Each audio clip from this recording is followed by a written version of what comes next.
Thanks for tuning in to another All the Feelings joint. Want to skip those pesky ads and get early access? Become a member at allthefeelings.fun/join and discover all the other great perks that come with it. Jazz. All the Feelings presents Still Adulting.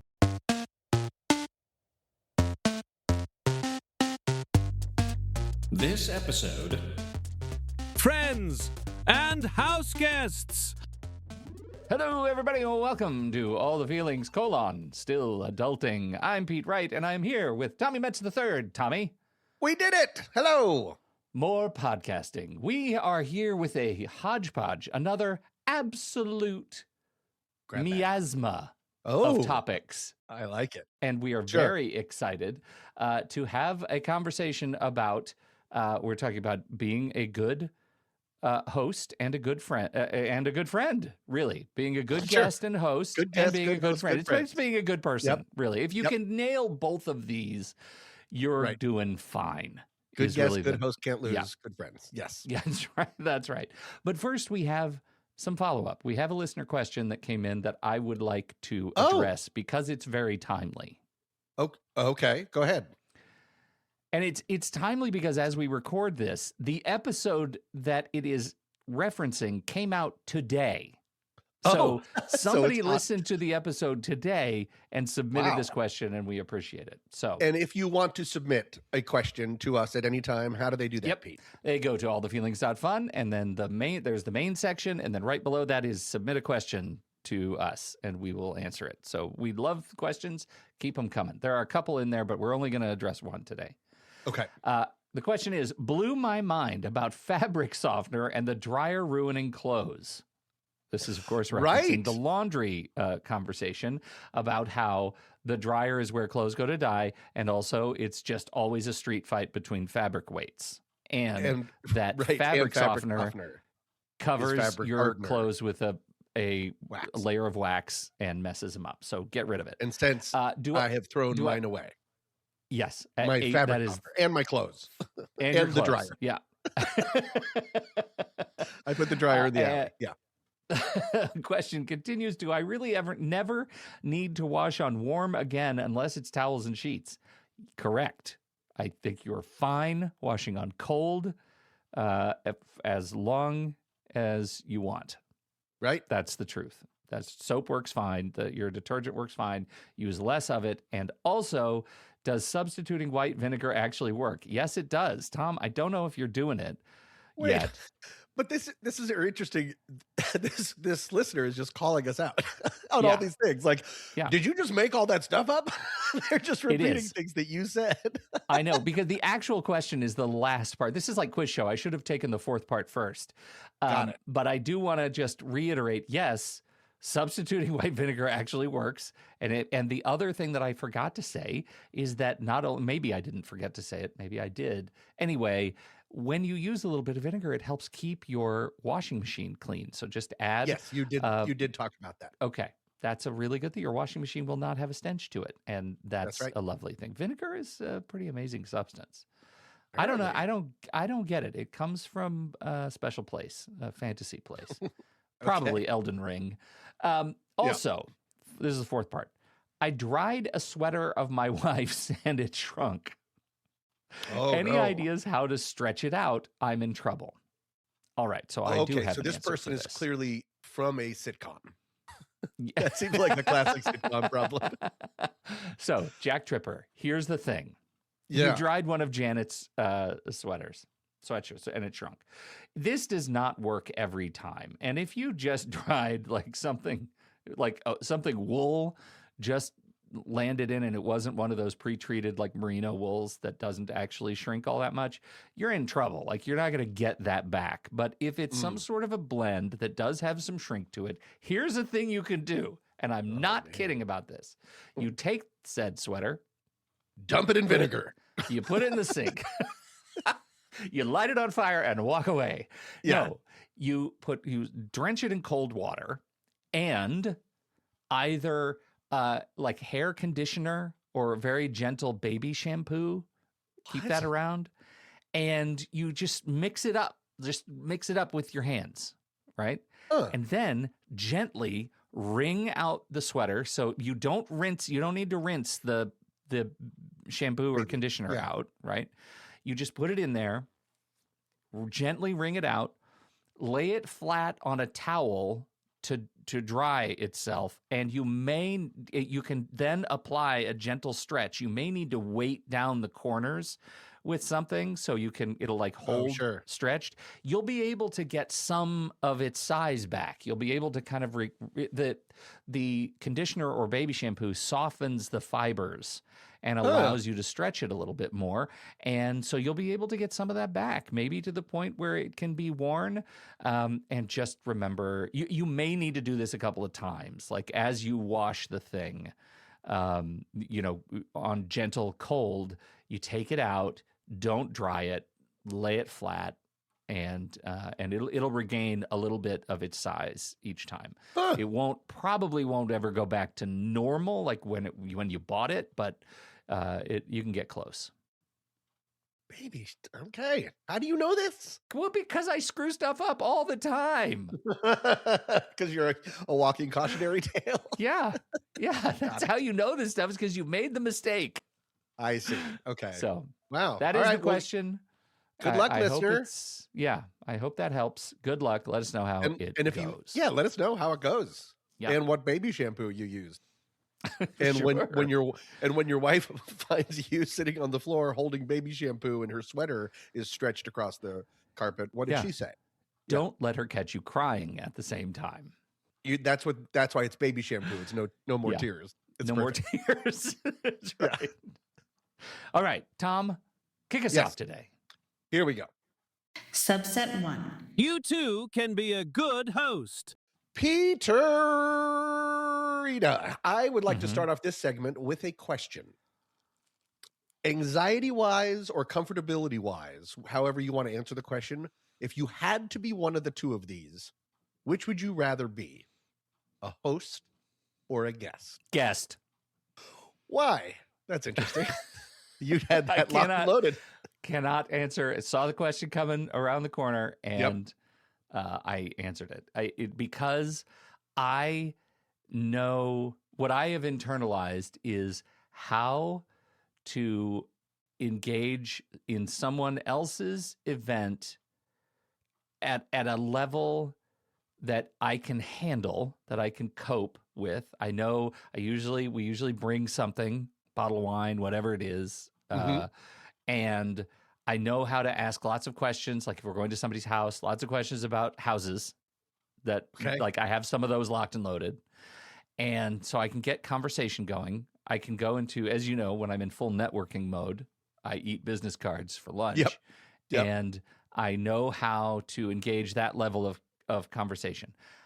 Hosting is a paralytic to me. Really? If it's like one or two people, 3 or 4 people, close friends, we're fine. Sure. But it is absolutely, it's impossible. It's impossible for me to create a visual of what hosting a party, a fete at my own house. So you're saying even parties looks like also like people staying over. Yeah. Because I guess I'm talking about like a house, more of a house guest. I was thinking about, In that case, Tom, I'm actually better at being, I think I'm pretty equal. Really? Because I can convert my office into a lovely little place to have somebody sleep on the fold-out couch. We have good bedding that we add to it. We close all the closet doors and everything that reeks of office is out there. I even have an Apple TV connected to my computer monitor, which is mounted on the wall, and a remote by the bedside table. Once it's a bed, people can watch TV. Like, we're really all set. So I like that. And I think I'm a good guest because I know how to like take care of other people's things. I treat them like they're mine. And so when I'm in somebody else's room, I know what not to snoop through. I also bring something usually.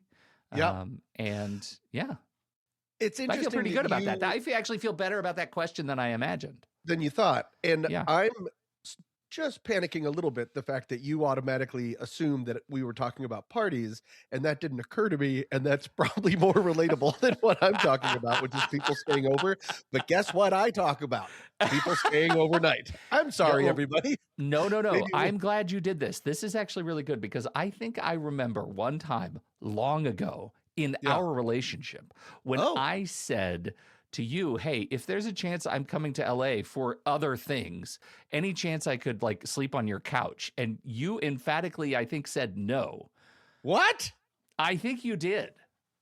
I don't know about that. Tell me. Okay, then let's go. Let me hear your thesis. Okay, well, here, I think if I was asked the same question, not about parties, but about staying over, maybe for like a weekend trip or something, I think I would choose guest, even though there are obvious pros and cons for both. But I think I would choose guest because I believe, other than one somewhat awkward creature comfort that I require, I'll get to that in a second. I'm a pretty easygoing guest. Like I've mastered the art of sleeping on couches and beds that like double as torture devices. Actually, my parents have like a pull-out couch that I have figured out. It's like a puzzle. Like there's one part of the bed that you can sleep on and it's perfectly comfortable, and the rest is all bing bong boom, like springs coming up and trying to get you. And I don't want to make myself a hassle, so I try to really golden rule it, like you're saying, like see myself outside of myself and try to anticipate how I would want my stuff treated, and so I treat it like this. And then I just have like some go-to things like you have about like bringing a bottle of wine or something. I have I insist on buying at least one meal, taking everybody out. Like when we go out, when we go grocery shopping, I insist on having it or pitching in. And then I have little things like, one thing I do is I ask when I leave, is it okay if I strip the bed and the pillows? Versus, do you want me to strip the bed? Because one way sounds like a favor. And one way makes it sound like it's my duty. It's the only thing I want to do next is strip this bed. Like that is the most important thing to me right now. And is it weird that I want you to watch me strip this bed? I'll do it real slow. I'll do it real slow, and you need to keep eye contact. It's weird. And then another rule is I only steal some of their shoes for my collection. Anyways, I throw out all of their fabric softener if I can find it and replace it with just white vinegar. You just throw vinegar on every substance and you're like, stretch it out. The awkward creature comfort. Yeah. I have, and I just know this about myself, it's official. I really have trouble sleeping without a fan at night. It can be a very simple fan, but I just sort of have a fan. When we're podcasting is pretty much the only time I don't have a fan running. Okay. Because Could it be like a ceiling fan? It could be a ceiling fan, but ideally like a stand fan, anything like just a simple fan, because I like to have it on me. And actually, for friends of the show, the Small family, one of the trips a couple of years ago, I usually go up and see them every year. I realized this about myself, and I asked them to take me to a Fred Meyer's. And I bought a fan just to have to keep them. And then because the fans were only like $20, and their son, who was much younger then, because that's how aging works, he was like, I want a fan for my room. So I bought 2 fans. You bought him a fan. And I bought him a fan for their room because they have 2 boys. And now one of their sons, the older one, sleeps with a fan every single night. Because he created a monster. Realized, so I created a monster. So that's me being imposing, but in a helpful way as possible. Yeah. And at least you're willing to fund your imposition. 100%. And I'm like a Johnny Appleseed of fans, because this fan thing is shared by my friend of the show, Thomas Threats, who we have often been through college and beyond roommates on different trips. And he has the exact same feeling. And so we will go to like a Target. If we're like at an Airbnb for a friendship trip with like 5 or 6 or 7 or 8 people, we'll go to a Target, buy a fan, and then just leave it there. And then this place has a new fan. And so we've just littered the country with little fans, which I feel like is an okay thing to do. No, I don't think anyone's like, great, a fan. Like, yeah, you want fans. Fans are great. Do you do you have, like, I mean, as a sidebar, do you have recommendations for the fans that you use? Do you have a brand that you like or a style? Do you use like clip-on fans or Ugh, what am I, a peasant? No, no, the fan cheap is fine. Like there's no Mhm. real art to it. Okay. If I you know what I want? I've never had one because I think it might be like black magic. Have you seen those fans where there's no fan? The Where there's no Dyson. rotor? It's just Yeah. Dyson. Yeah, it's just a big circle and the air goes through. Ooh, I don't care for that. I mean, I love it, but Yeah. I wouldn't be But able to it's sleep. I would just stare at it, try silent. to figure it out. Yeah. Yeah. Yeah. No, but I It's have a fan in silent. this It's room amazing. and I have a fan in that room, and yeah, just fans, fans, fans. I love it. I love it. Okay.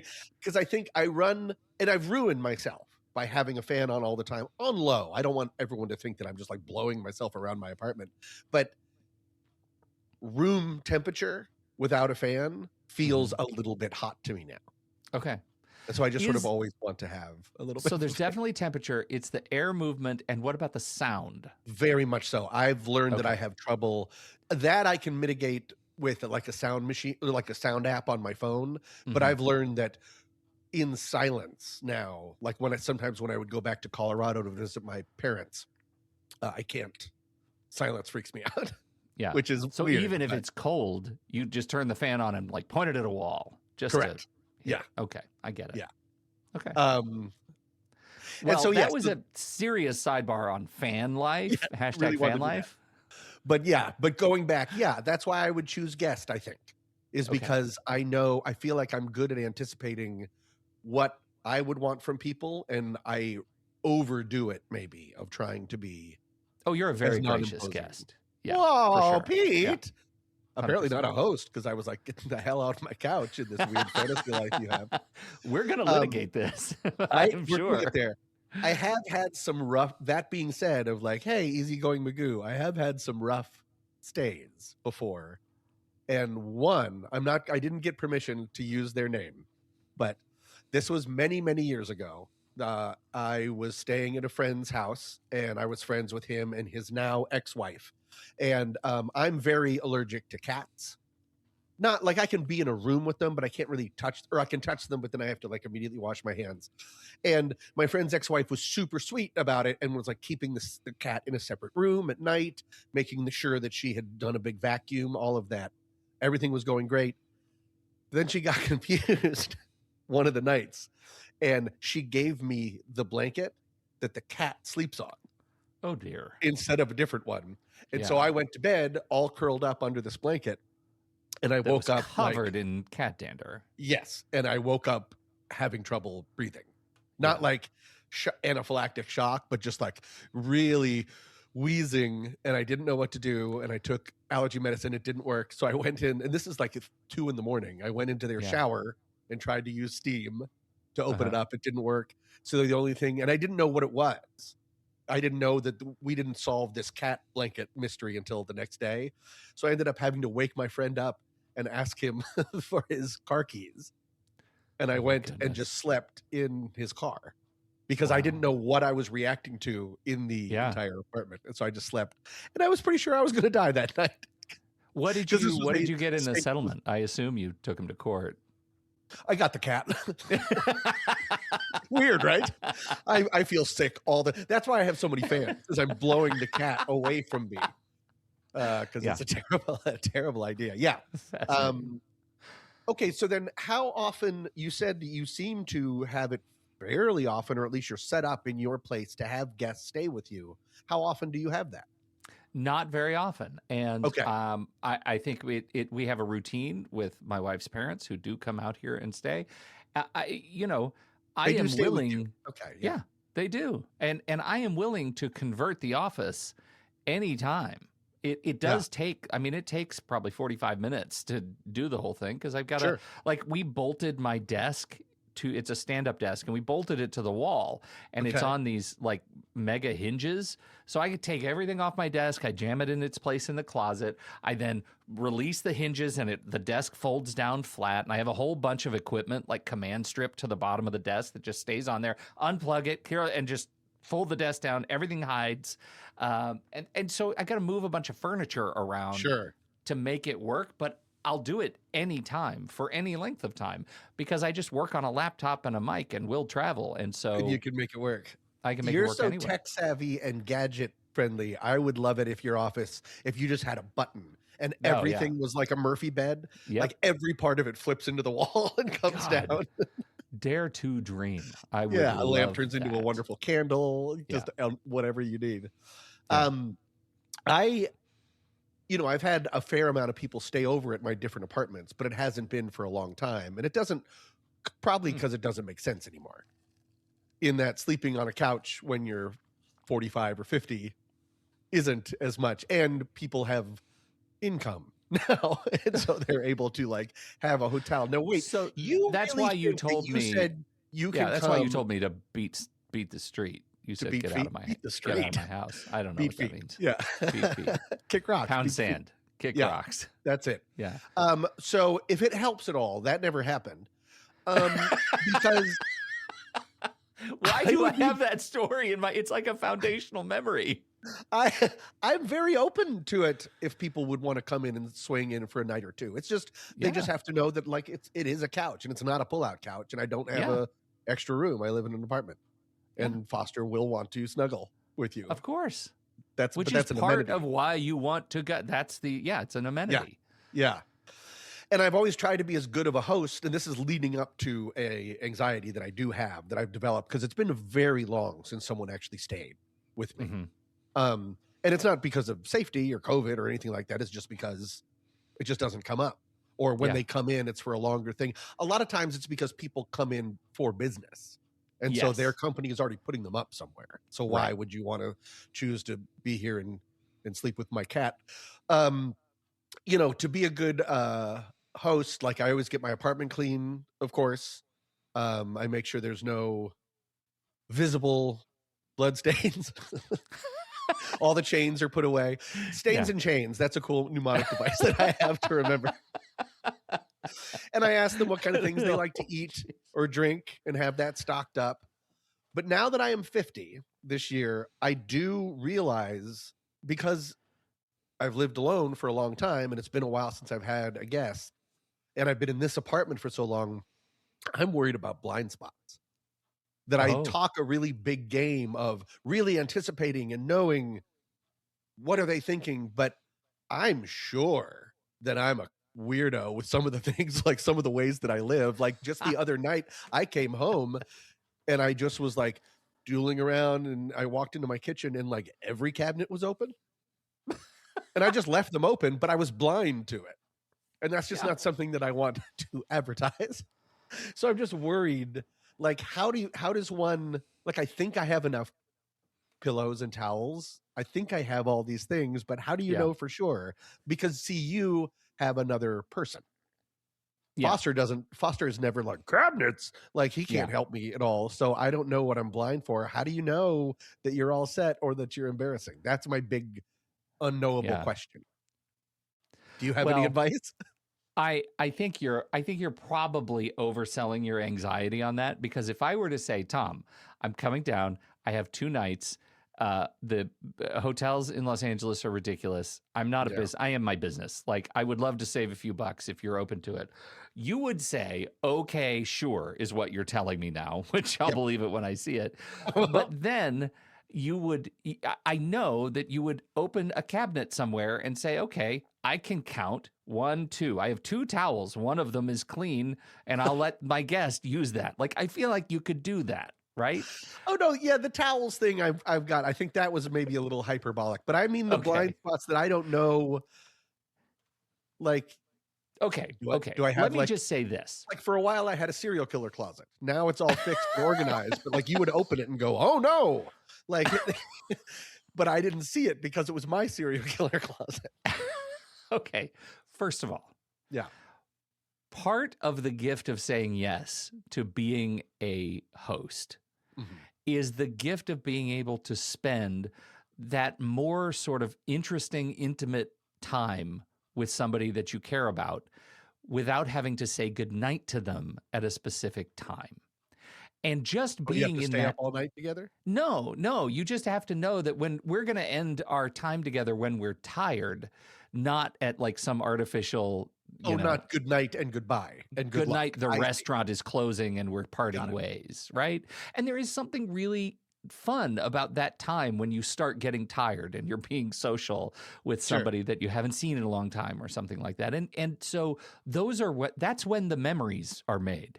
And those people that you're interested in making memories with and having fun conversations and doing stupid stuff, and those people don't care about your blind spots.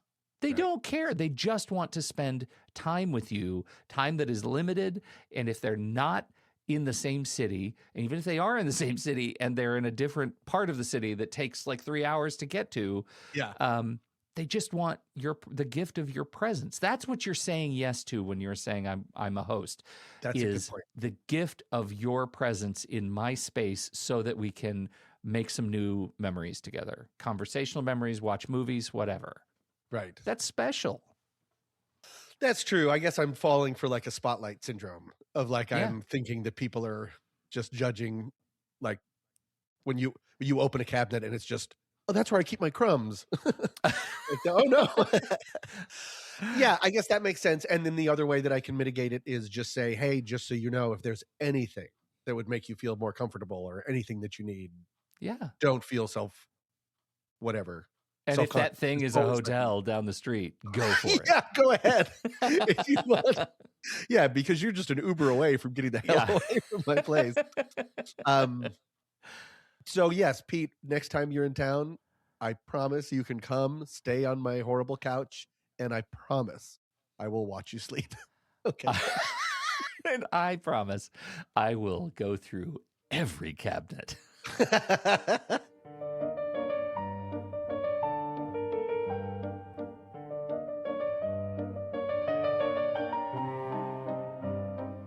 And then there's the tale of the two authors whose friendship was brought to a bitter end after one of them became famously one of the most harrowing house guests in history.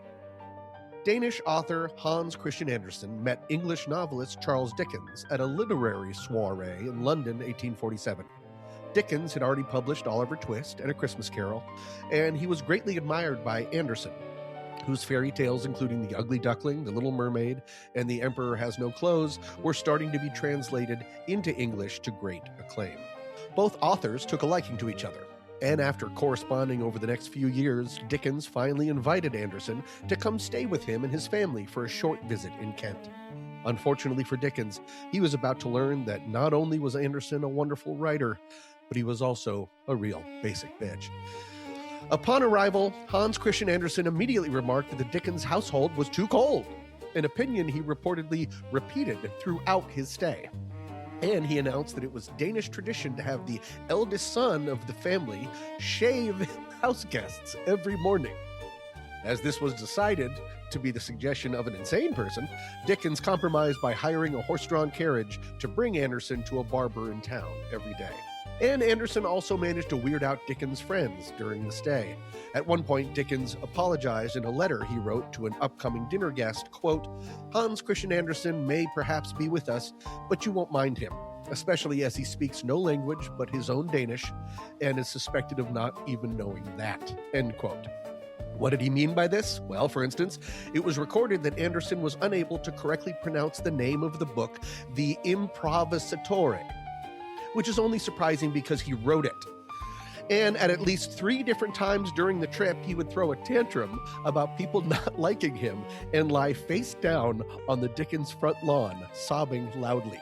This behavior, surprisingly, did not further endear him to his hosts. The trip was originally supposed to last a fortnight, which is just a fancy pants way to say 2 weeks. Over 5 weeks later, the normally reserved Dickens finally had to demand Andersen vacate the premises. Luckily, after one last long sob for good measure, Andersen agreed and traveled back to Denmark. The two men never spoke again.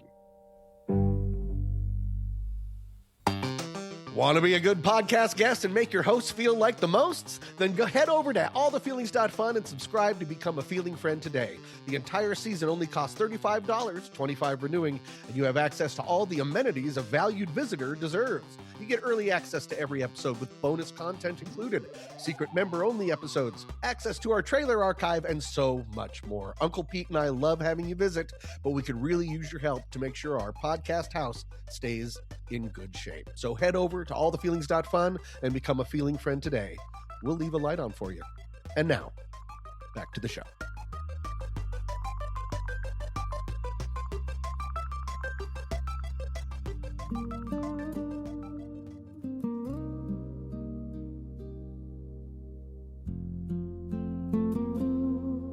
An excerpt from On Friendship by Khalil Gibran.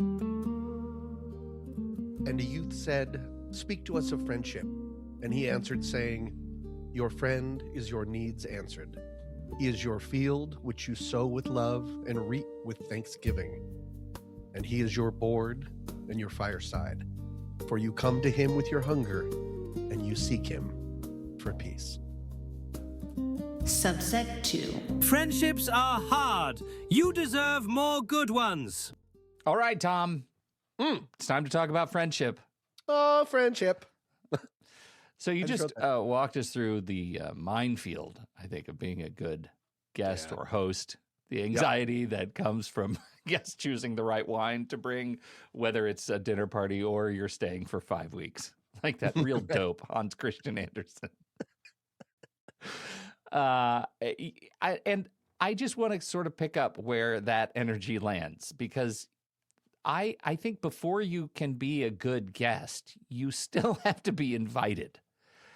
And that's kind of where I live, right? In that gap between having friends and maintaining them. Okay. Interesting. Okay.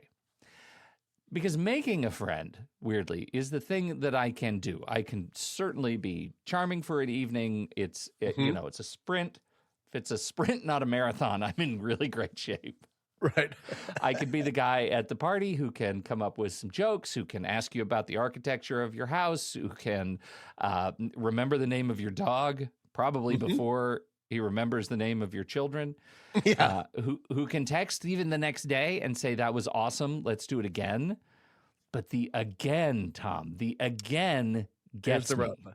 Got There it. is the rub.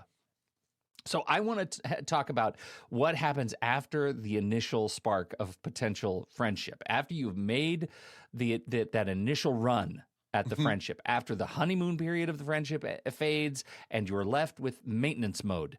And I'm going to be honest with you, part of this, as a person living with ADHD, that word alone makes my chest tighten a little in the scope of talking about friendship, because maintenance implies consistency, and it implies follow through, and it implies remembering that the person you care about deeply still exists when they're not standing in front of you. Yep.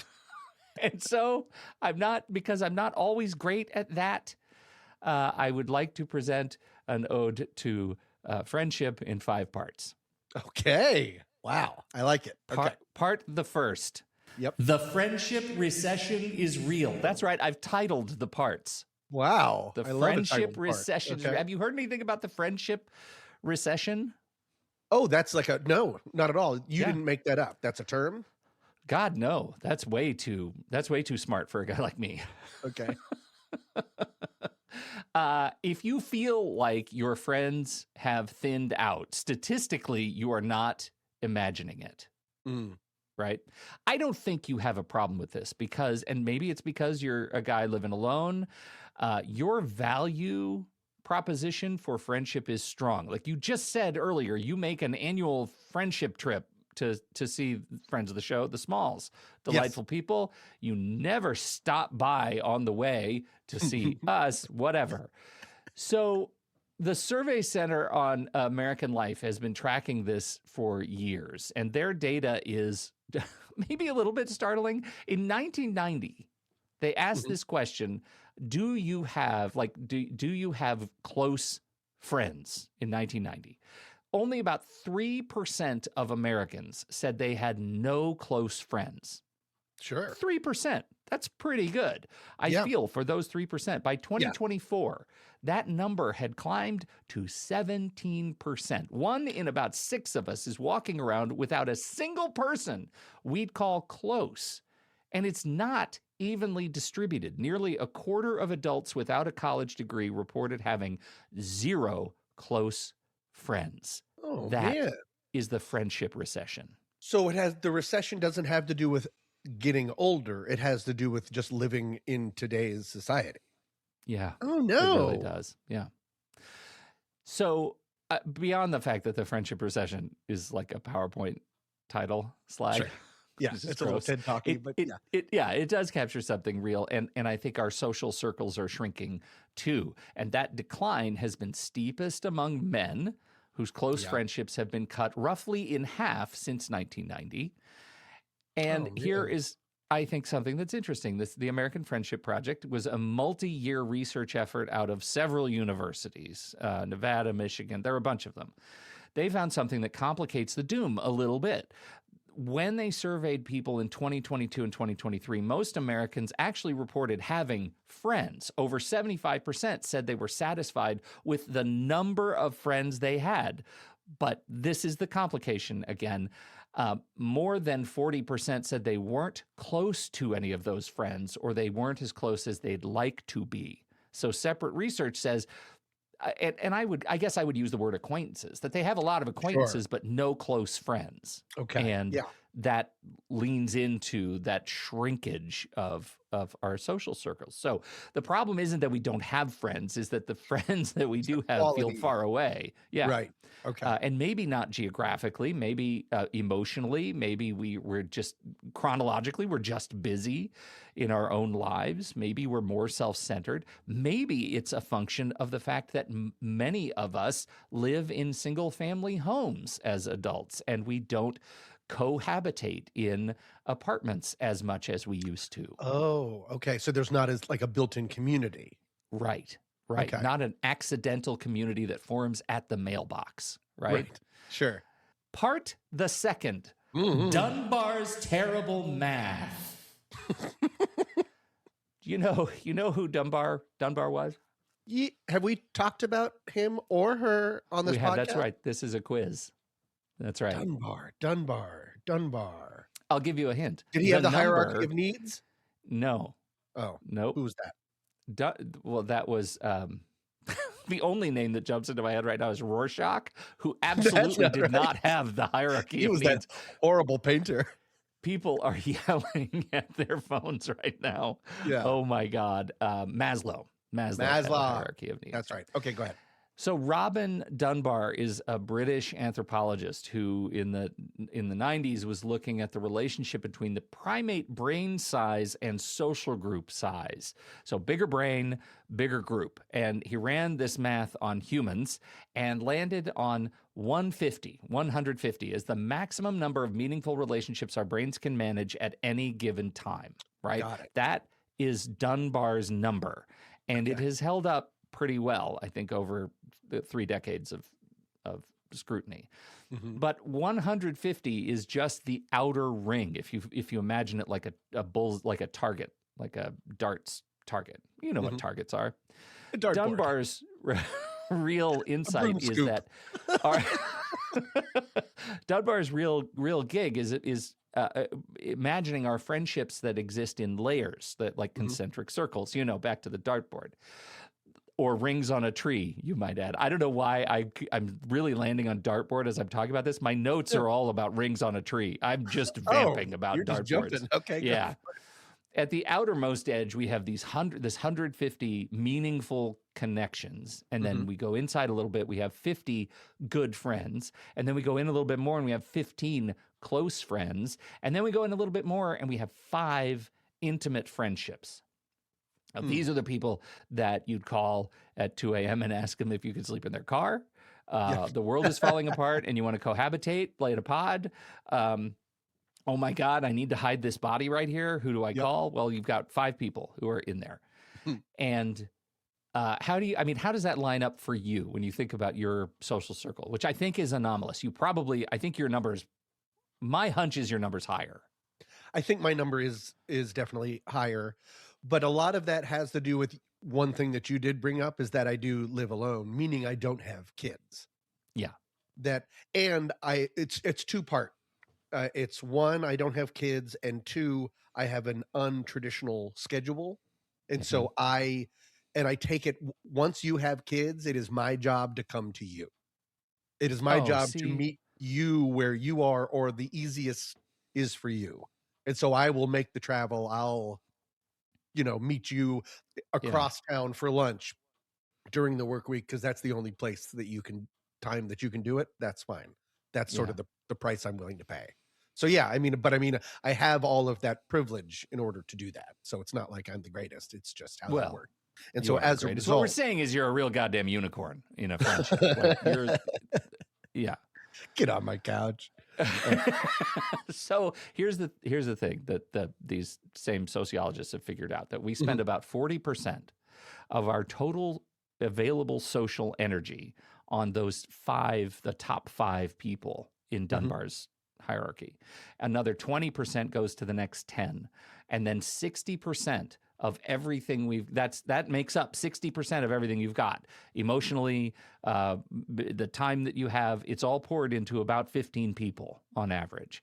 Okay. And everyone else, every friend from college that you used to poke on Facebook, every former coworker, every person you bonded with at that one wedding that one time, it is competing for the remaining 40% of a resource you are already overdrawn on, Okay. right? So Dunbar's research, back to Robin Dunbar, said it takes roughly 200 hours of investment over a few months to move someone from a stranger to a good friend. 200 hours.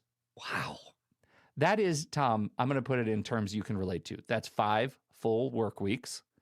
That is watching all 3 seasons of Tiger King 18 times. Oh my God, Pete! I never watched it. I never watched Tiger King either. I've never I'm watched not Tiger gonna. King. Never, especially not now. 18 times, It's too Jesus. much. It's too okay. So when you feel guilty about not texting someone back, you think, oh my God, I'm a terrible friend. You might just be a person with a finite brain trying to maintain an impossible emotional spreadsheet. Wow. Okay. Part the third. Oh. The ADHD friendship tax. So I have to get a little bit personal for people with ADHD, and I am one of them, as you know. Everything that I just described gets amplified in ways that are genuinely painful and frustrating. There is there's a very it's a trope, right? The out of sight, out of mind thing.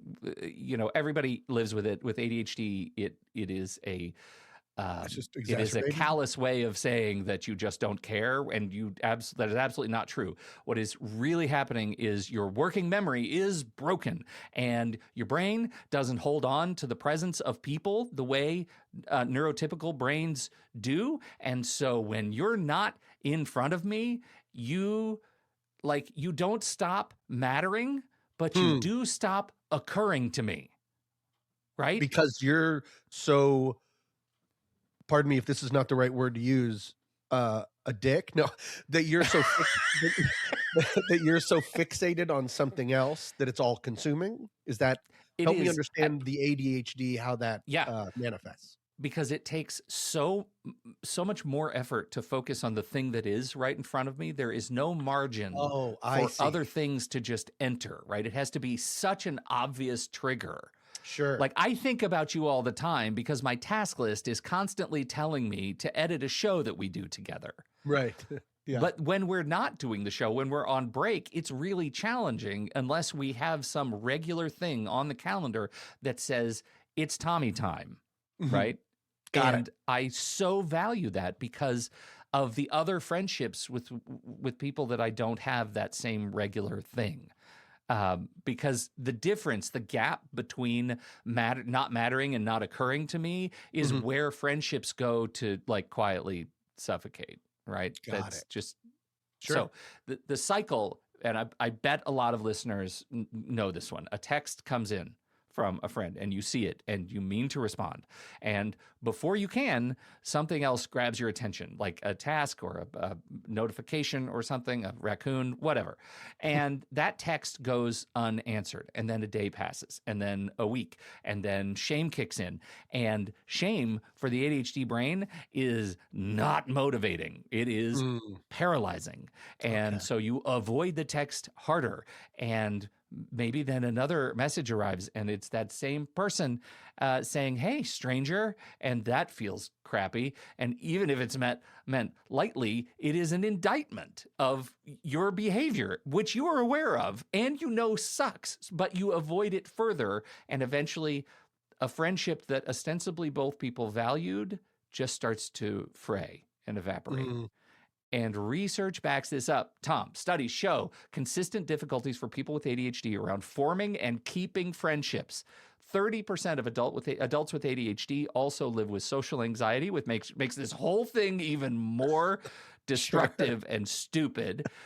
And add in rejection sensitivity, which is the hair trigger emotional response that you get when natural interactions, like neutral interactions, feel like complete rejection. And you have mm. this nervous system that desperately wants connection, but keeps pulling the emergency brake on it. And it stinks. That's the stupid ADHD tax friendship framework. Okay. And I think a lot of people, ADHD or not, probably recognize this pattern. Well, definitely the part about leaving a message, having too long in between talking or checking in, and then feeling the pressure Yeah. of that, and then feeling the pressure of, oh, well, then I don't have, because we haven't talked in forever, so it's going to be like a 2 hour long conversation. I just don't have time to have Yes. that. That's why can I butt in real quick with one thing? I have But been really trying over the last couple of years to normalize just shorter check-ins.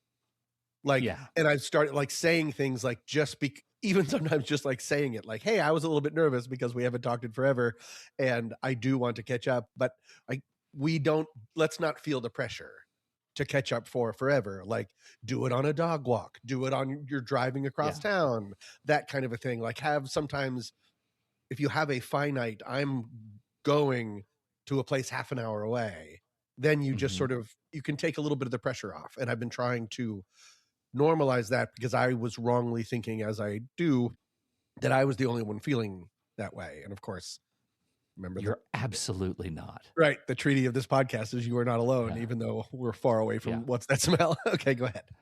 Part the fourth. What the research actually says about being better. Oh, okay. So we get to turn a corner a little bit. And it actually presents, I think, some genuinely useful things. One, friendship quality at 30 predicts your well-being at 50. Huh. Okay. Let that land, right? That is from some legit longitudinal research tracking people over decades. The friendships you invest in when you are younger aren't just making that day today better. They are laying groundwork for your future mental health. And it's not sentimental, it's epidemiological. What that That's means. cool. It means that when they say, like, the best day to do X is today and the second best day is, I don't know, tomorrow. I don't know how that aphorism goes. Oh, like don't procrastinate. Yeah. Okay. Sure.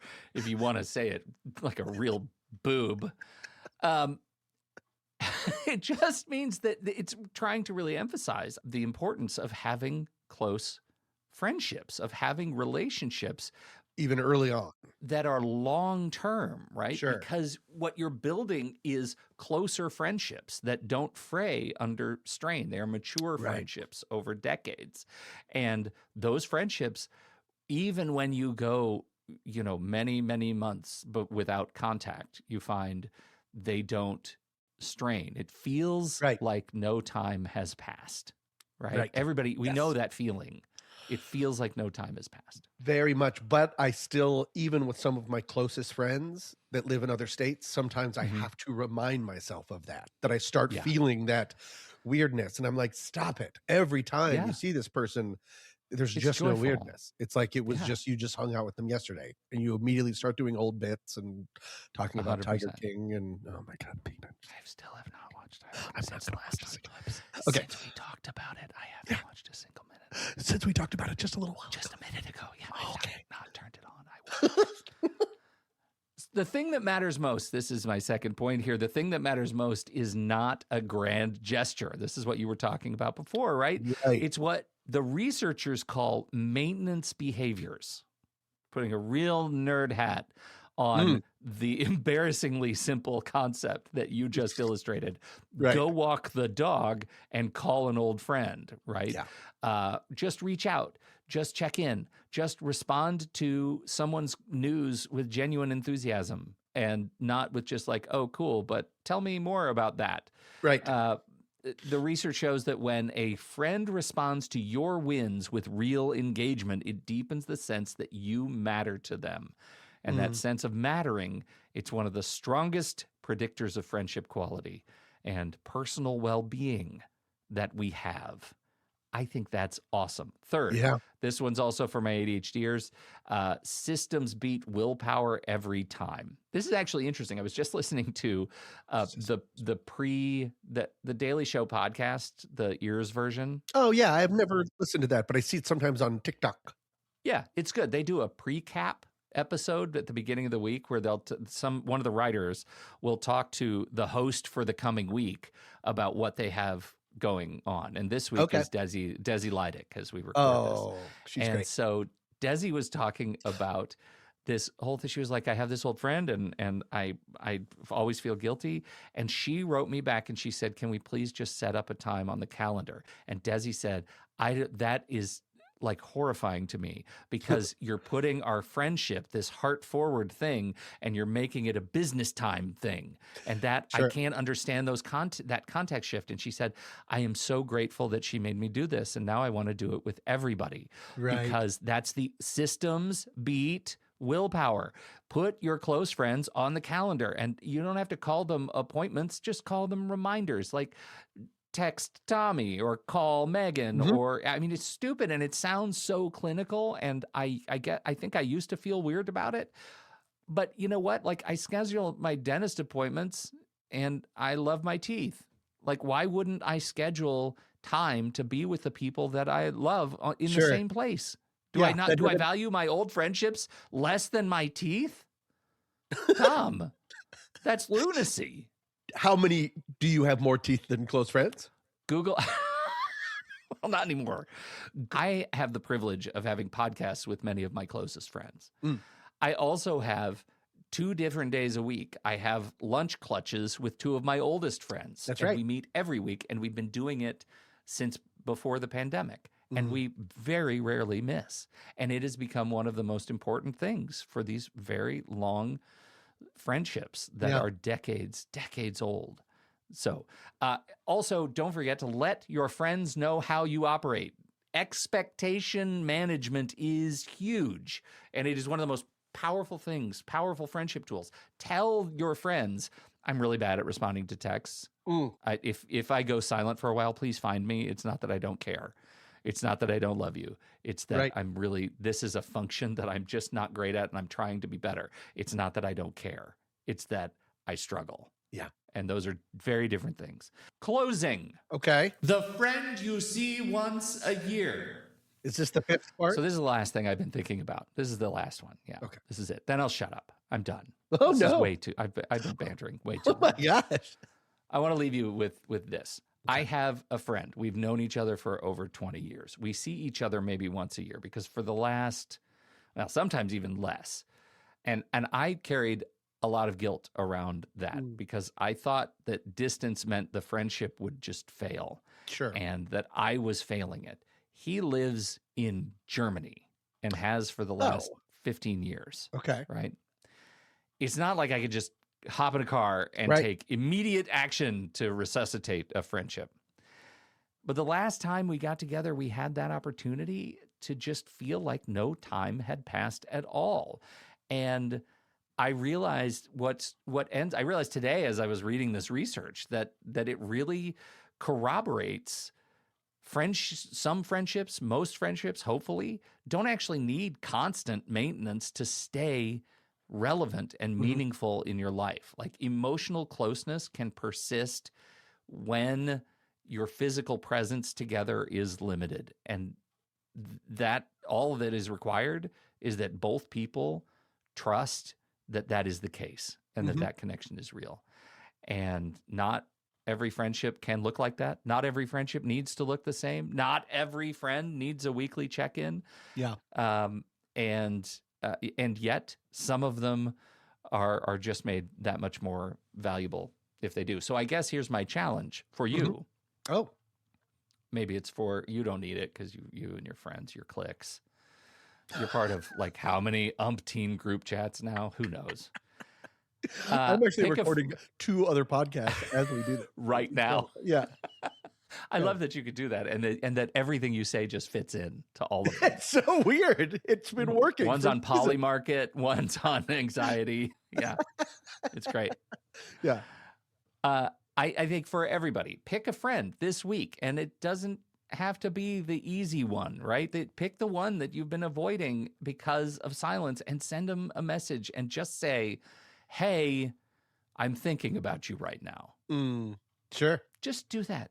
Because I just am really moved by the fact that the single strongest predictor of not feeling lonely is just having people in your life who you reach out to.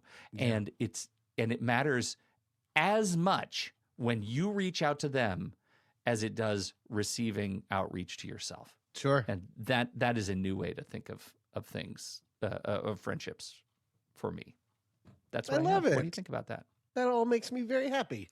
And it's good to remind people the biggest part is that, having a dedicated time or planning things doesn't make it transactional. It just makes it more consistent and easier to plan around. That's it. Yeah. Yeah. I just the last little note, I have some just key statistics, and one of them, most of them we talked about, but one of them is social isolation carries mortality risks comparable to smoking 15 cigarettes a day. Gee, what? According to the U.S. Surgeon General in 2023. Oh. What if all I do with my friends is smoke? Does it even out? Like, yeah, is it we back at like net zero? Yeah. I can just maintain. That's perfect. Oh, my smoking? I'm on a maintenance routine.